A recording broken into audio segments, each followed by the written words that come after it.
Thank you. Thank you.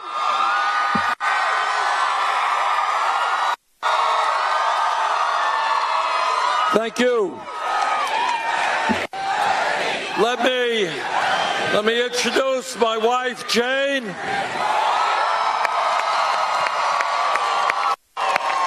And let me introduce Congresswoman Tulsi Gabbard. And I'm grateful the Congresswoman is here, not just because of her great work in Congress, not just because of her service to our country in the military in Iraq, but because of her strong views and leadership role in Congress in making certain that our country never gets into wars that we should not be fighting. So, Congresswoman, thank you so much for all that you have done.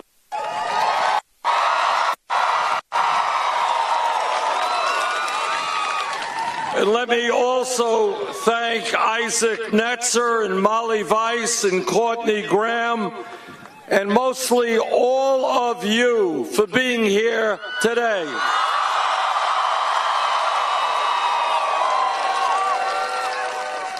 You are the future of our nation. And it is... You like the hat, huh?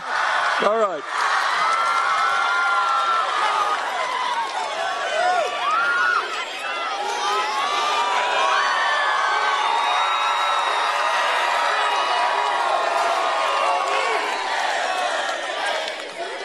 You are the future of our country, and you have the right, the democratic right, to help shape the future of this country.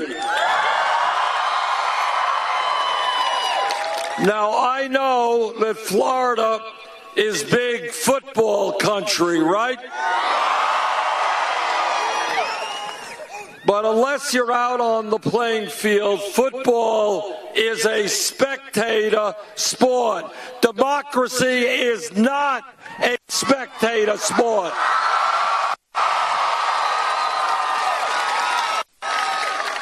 And if we are going to change this nation, we have got to do it together.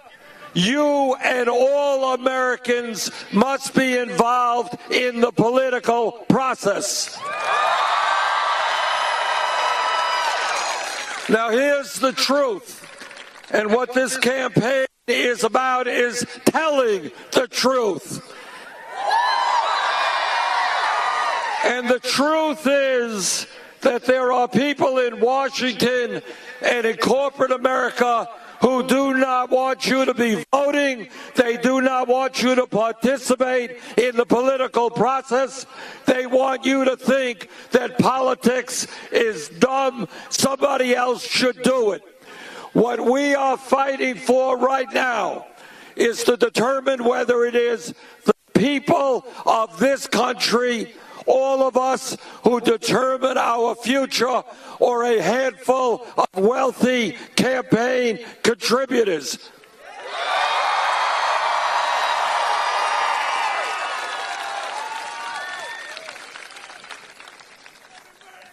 Let me very briefly tell you some things that other candidates for president will not. Number one, we have today a corrupt campaign finance system which is undermining American democracy. What democracy is supposed to be about is one person, one vote, not billionaires buying elections.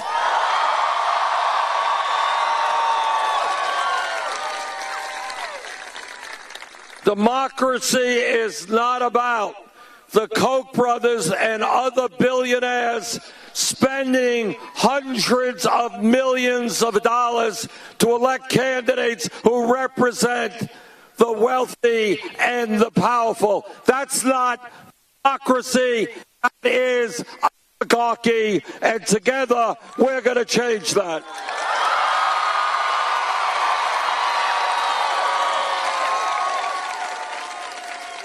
I want anybody here today, whether you're progressive, conservative, moderate, to feel that you can run for office, if that's what you want to do, without begging wealthy people for campaign contributions.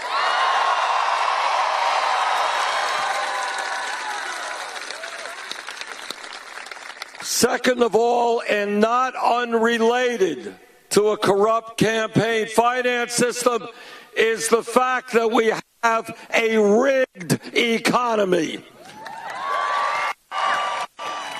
Now, what does that mean? What it means today is that in Florida, in Vermont, and all over this country, you got millions of people who are working longer hours for lower wages. You got 47 million people living in poverty. You got mom working, dad working, many of you are working, and yet 58% of all new income is going to the top 1%. What a rigged economy is about is that the United States today has more income, wealth inequality than any other major country on earth, and it is worse today than at any time since 1928. What a rigged economy means, and listen to this, the top 1/10 of 1% now owns almost as much wealth as the bottom 90%. What a rigged economy is about is that the wealthiest 20 people in America now own more wealth than the bottom half of Americans, 150 million people. What a rigged economy means that unless we turn this economy around, your generation will likely have a lower standard of living than your parents. We have got... Now, I know you love your parents. I know they're paying to send you here to school. But what the American dream is about, it's always been about, it's been about for my family. My father came to this country without a nickel in his pocket, never made any money. His dream was that his kids could do better than he. That's the American dream.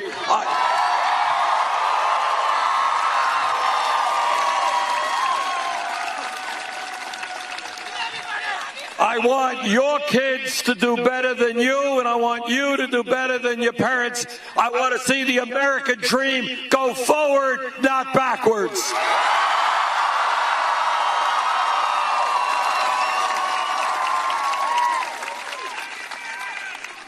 And here's another truth.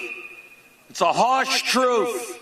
But what this campaign is about is talking about the realities of America, because we cannot go forward unless we lay the real issues on the table. By and large, the media will not talk about the real issues. And you and I have to. And here's another real issue. In America today, we have a broken criminal justice system.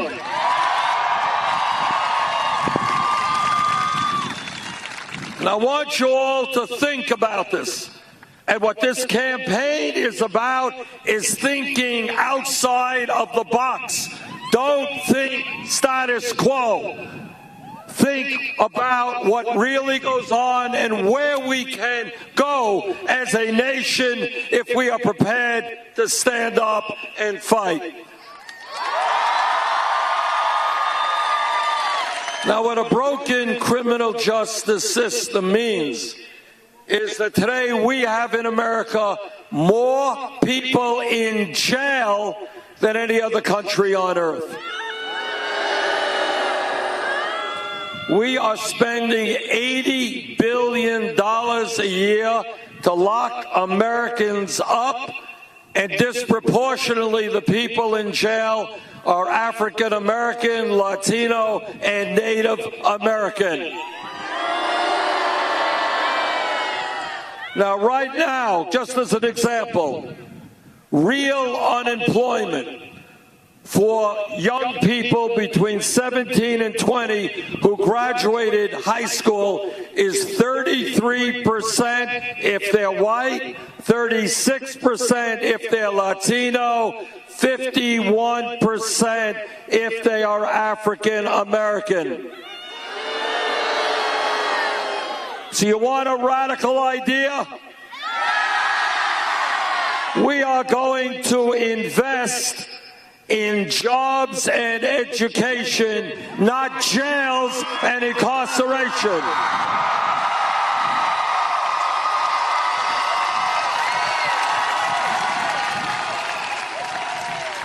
I want our young people to be working or studying, not seeing their lives destroyed in jail. And when we talk about criminal justice reform, we've got to be talking about reforming police departments all over this country.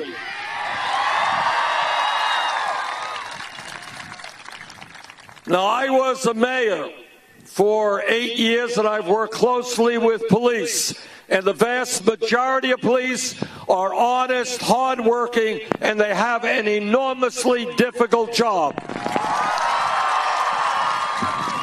But all of us, whether we're black or white or Latino, are tired of seeing videos on TV when unarmed people are being killed by police.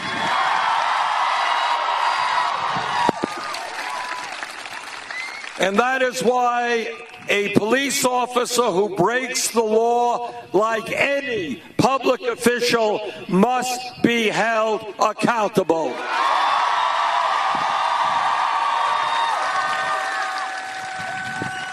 We need to end the militarization of police departments all over this country. Police departments should not look like occupying armies. They should be part of the community they serve. We need to make police departments look like the diversity of the communities they serve. We need to understand, when we talk about criminal justice reform, that drug addiction, alcohol, substance abuse, these are not criminal issues, they are mental health issues.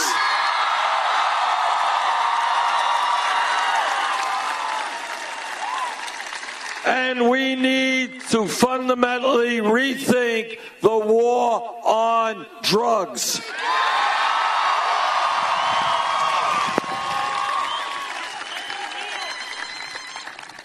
Now, under the Federal Controlled Substance Act, marijuana and heroin are considered Schedule I drugs.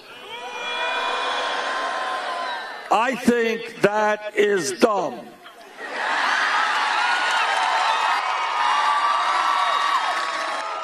All of you know, and I pray that you do know, that heroin is a killer drug. And in my state and all over this country, we are seeing an epidemic of drug overdose on heroin and opiates, and I hope every one of you stays away from those killer drugs.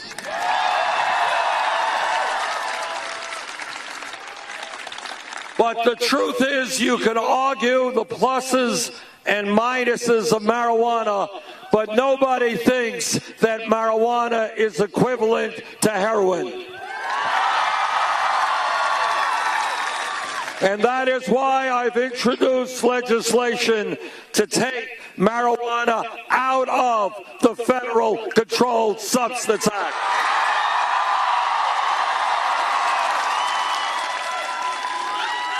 Millions of Americans now have police records because of possession of marijuana, and lives have been ruined. Now, states make the decisions, not the federal government, regarding legalization of marijuana, but possession should not be a federal crime.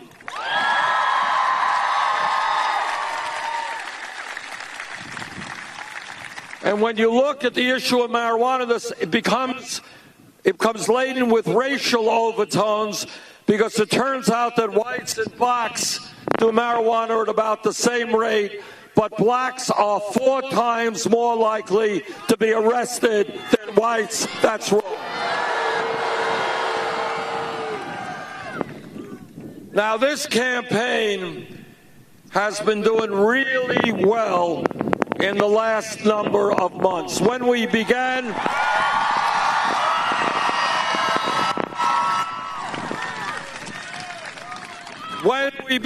we were at about 3% in the polls.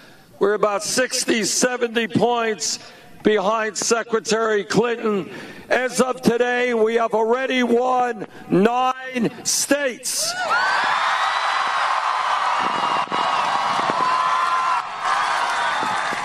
And we just pulled off a major upset in Michigan the other day.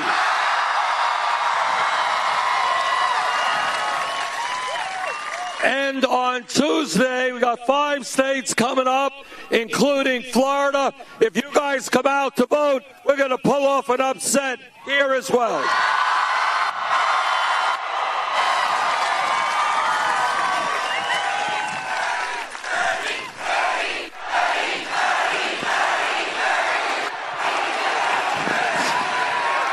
Now, this campaign has been doing well because we are listening to the American people and not just wealthy campaign contributors.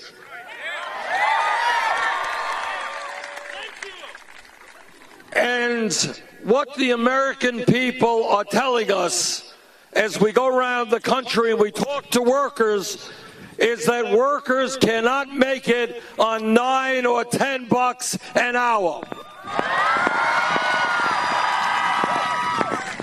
They believe, and I believe, that the federal minimum wage of $7.25 an hour is a starvation wage. It's got to be raised to a living wage.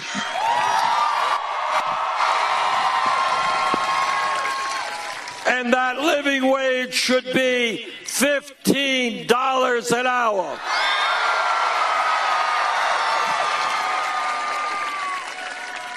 And when we talk about equitable wages, I hope every man here today will stand with the women in the fight for pay equity for women workers.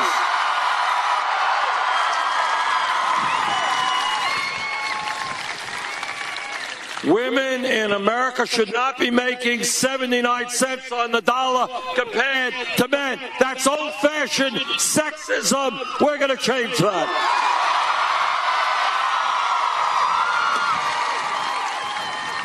This campaign is listening to the men and women who have put their lives on the line to defend us, veterans who demand decent health care and decent benefits, and we're going to give it to them.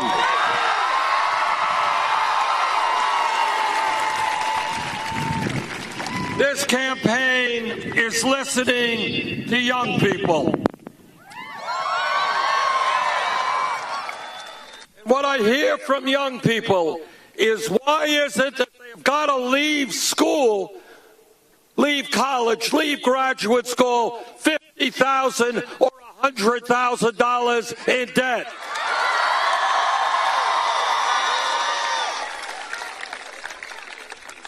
Throughout our lives, people say, get all of the education that you can. It's good for you, it's good for your country, and that is right. People should not be punished for getting the education that they need. They should be rewarded.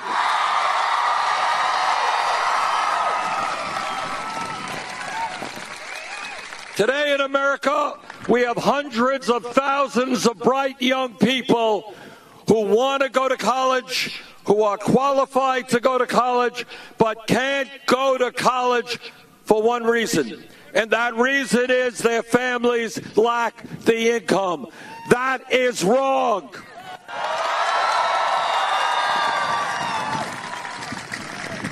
Now, 50 years ago, when we talked about public education, it was great to talking about free education, first grade through 12th grade. The world has changed.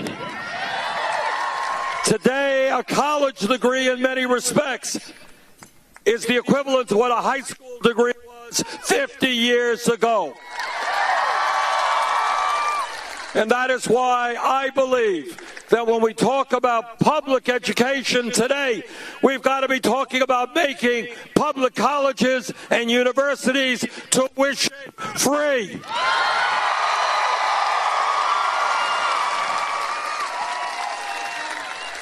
We've got to be talking about substantially reducing student debt. Now, people say to me, well, Bernie, that's a great idea, but it's expensive. They're right, it is expensive. But I'll tell you how we're going to pay for it. When the greed and recklessness and illegal behavior on Wall Street helped destroy this economy, Congress bailed them out.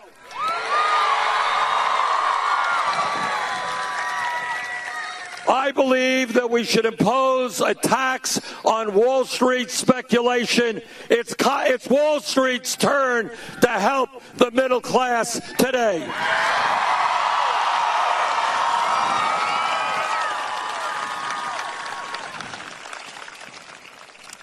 This campaign is listening to our brothers and sisters in the Latino community.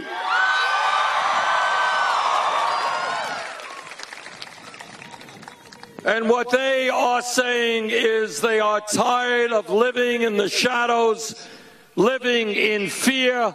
They want comprehensive immigration reform and a path toward citizenship. And they are right. That's what I will fight for as president. And if Congress does not do its job and pass comprehensive immigration reform, we're going to use the executive powers of the president to do everything we can.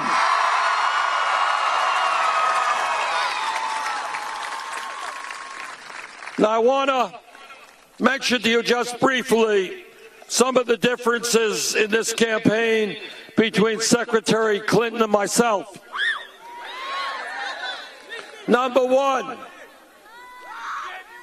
Secretary Clinton thinks that the appropriate way to raise money is to have a super PAC and raise $15 million from Wall Street, raise millions from the fossil fuel industry, and millions more from the drug companies. Well, that's not the way we raise money in our campaign. Our campaign, up till now, unbelievably, has received over 5 million individual campaign contributions Not from Wall Street, not from the drug companies, not from the fossil fuel industry, but from ordinary Americans. Anybody here know what our average contribution is? $27.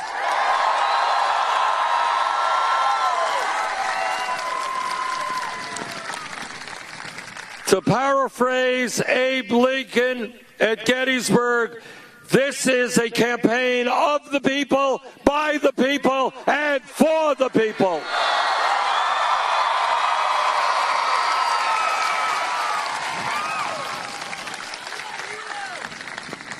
As Congresswoman Gabbard just told you a moment ago, Secretary Clinton and I have some very different points of view regarding foreign policy.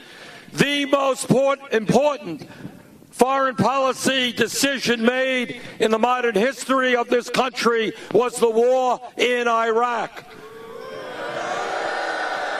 I listened to what President Bush and Vice President Cheney and all the rest had to say on that war. I believe they were not telling the truth. I voted against that disastrous war.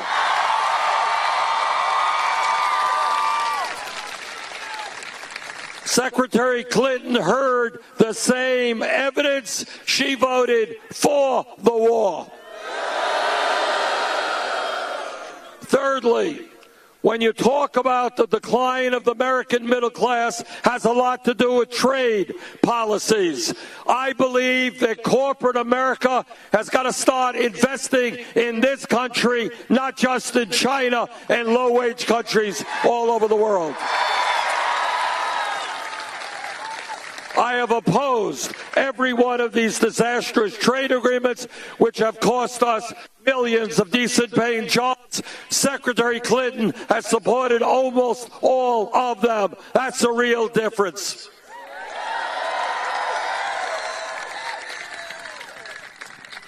Now, you know, the American people are angry, and they have reason to be angry.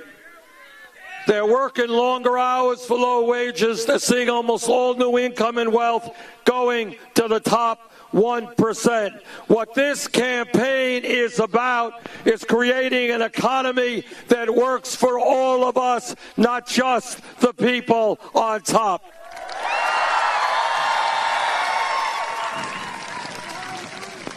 This campaign is about taking on Wall Street and the big money interests. This campaign is about understanding that climate change is real.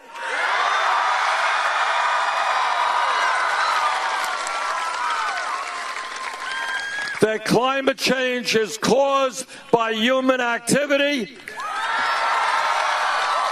And that climate change is already causing massive problems in this country and around the world.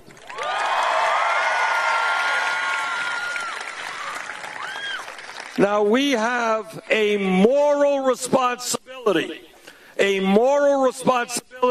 to future generations to have the courage to take on the fossil fuel industry and transform our energy system.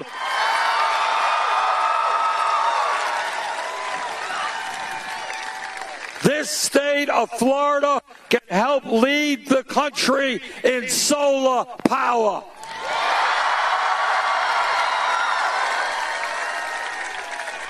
We can move toward wind and other sustainable technologies. Now, let me connect some dots here and show you what a corrupt campaign finance system is.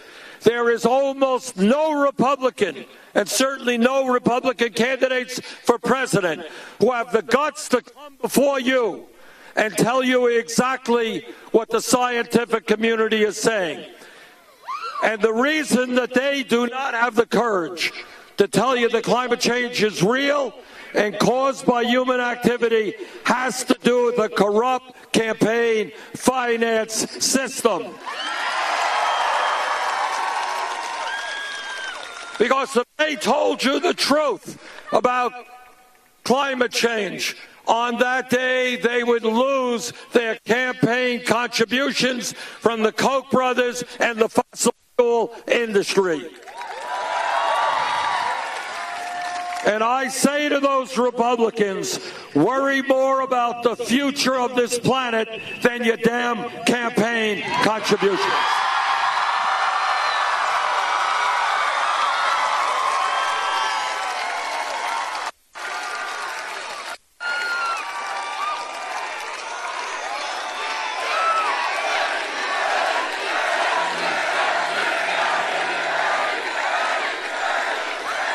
Now, a lot of Republicans go campaigning around the country and they talk about family vows. I want everybody here to be crystal clear what they mean by family values. And what they mean is that no woman here today, no woman in Florida, no woman in the United States, according to their family values, should have the right to control her own body. I disagree.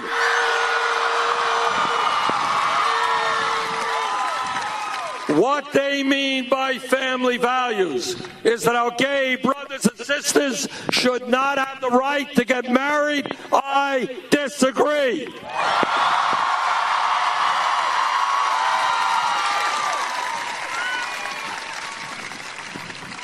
When I talk about family values, they're very different values than Republican values. My values are ending the international disgrace of the United States being the only major country on earth not to guarantee paid family and medical leave.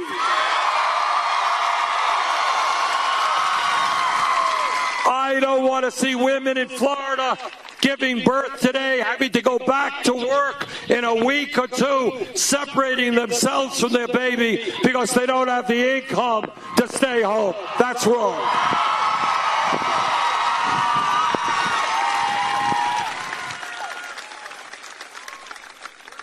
Now, I have been criticized for thinking too big. Well, I plead guilty. I think this is a great country, and we can do a lot better than we're doing now.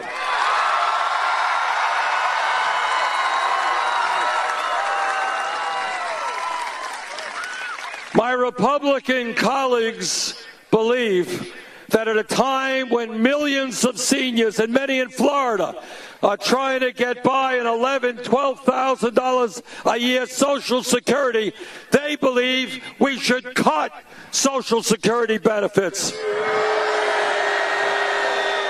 Well, I've got some bad news for them.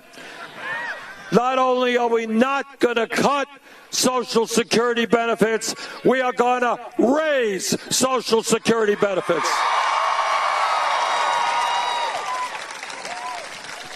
A senior citizen, a disabled vet, can't make it on $12,000, $11,000, $13,000 a year. A great nation is judged not by how many millionaires and billionaires we have, but how we treat the weakest and most vulnerable people amongst us.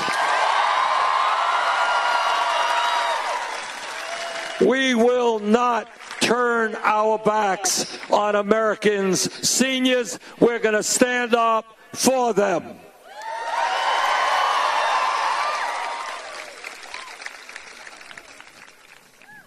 Every major nation on earth, the United Kingdom, France, Germany, Italy, Holland, Scandinavia, Canada, you name it, every one of these countries manages to provide health care to all of their people.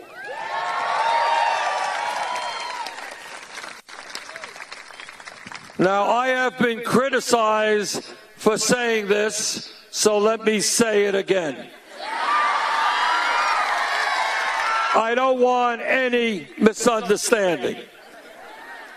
I believe that health care is a right of all people, not a privilege.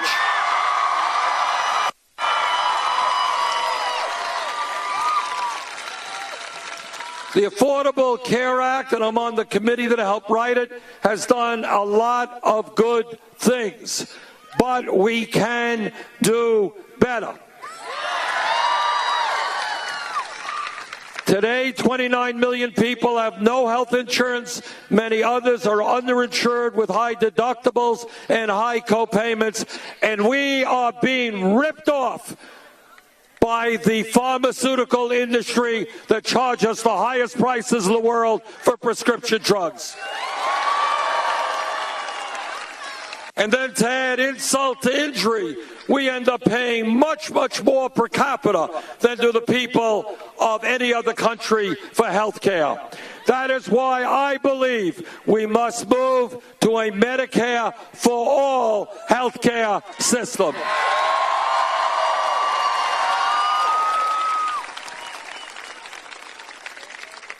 Now, let me tell you something that no other candidate for president will tell you.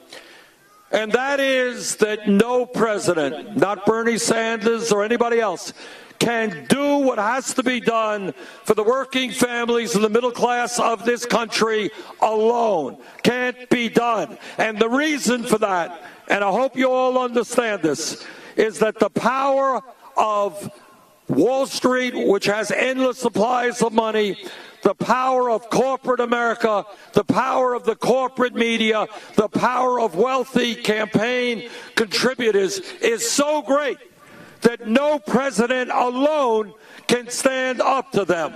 That's the truth. The only way that we bring about real change in this country is the way that change has always occurred in America. Real change never takes place from the top on down. It's always from the bottom on up.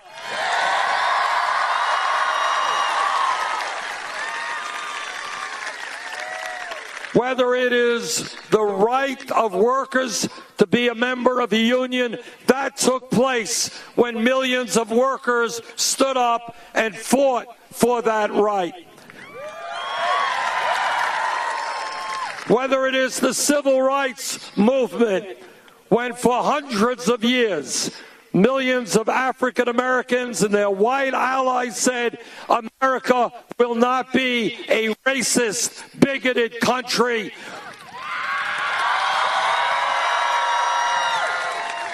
And change took place when people stood up and demanded end to segregation and racism.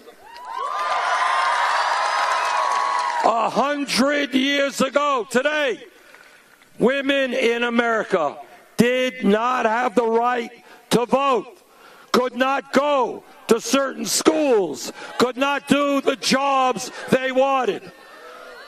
Change for women's rights did not take place because somebody signed a bill. It took place because millions of women and their male allies said, in America, women will not be second-class citizens.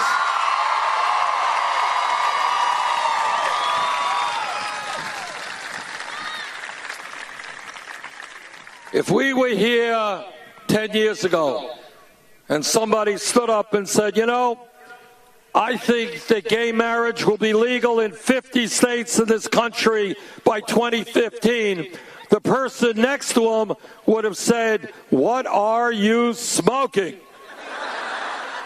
Which is a whole other issue. But, again, this is how change takes place. The gay community and their straight allies said that in America, people should have the right to love and marry the people they want, regardless of gender.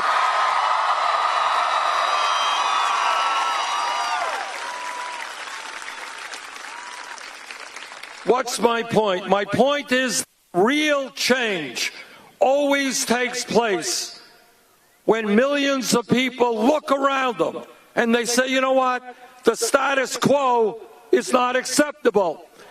It is not acceptable that women are not treated equally. It is not acceptable that we have racism in this country. It is not acceptable that gay people do not have the right to marry. We're going to change it. And that is where we are today.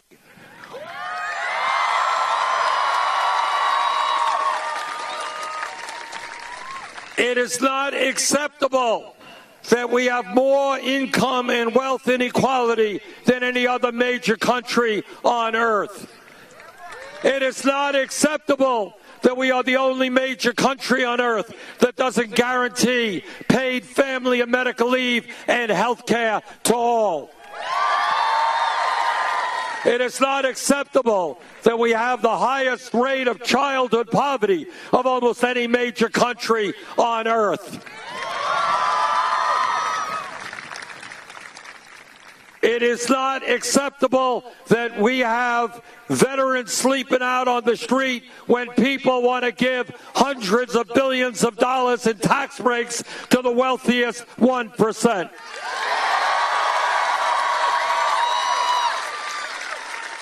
It is not acceptable that millions of people in this country are being crushed by outrageous levels of student debt.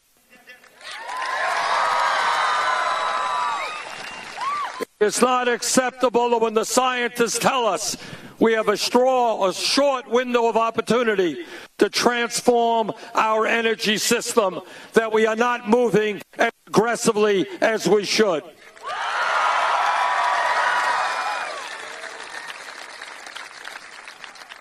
Now, what do we do to change it? What we do to change these things is to make certain that we have a government that represents all of us and not just wealthy campaign contributors. The way we change this is when millions of people begin to get involved in the political process in a way that we have not seen for many years. Every person here today is enormously powerful if you choose to use your power.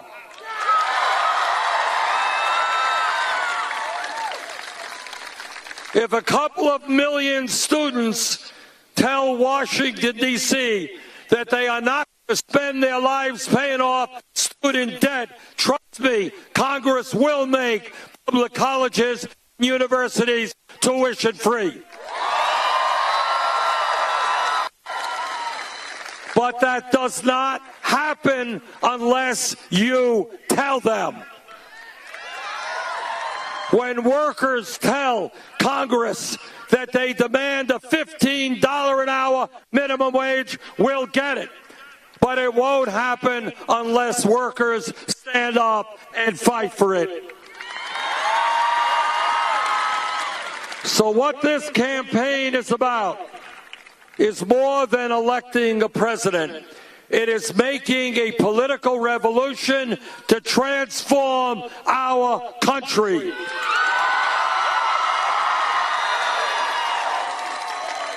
And you are a part of that revolution.